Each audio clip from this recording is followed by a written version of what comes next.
Morning, everyone. So today we are looking at Luke chapter 24. So Luke 24 gives the account of Jesus' followers learning of his resurrection and how it fulfills Old Testament prophecy. The empty tomb is the most significant event of this passage. Yet the entire chapter strongly focuses on the belief, understanding of how prophecy from Jesus and the Old Testament prophets has been fulfilled.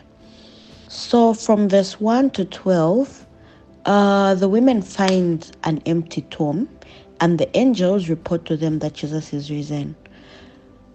After the angels report this to them, the women remember the promises that Jesus had made. And the women report to the other people that Jesus had risen. Peter also finds an empty tomb.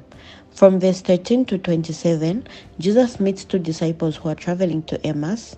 The men don't recognize him. They are puzzled when Jesus acts like he doesn't know what has happened in Jerusalem. They give him a short account. Jesus calls them foolish for not understanding the prophets and explains how the crucifixion is predicted in the Old Testament. So from verse 36 to 43, Jesus finally appears to a greater number of the disciples. Despite the multiple testimonies, the other disciples think he's a ghost. He shows them his wounds and eats some fish to prove he's real. So from this chapter, the bigger picture we can get is that Jesus' resurrection is important because it proves God has power over death. Jesus' resurrection gives us confidence that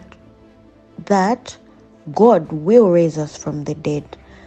Jesus' ascension also marked the end of his work on earth.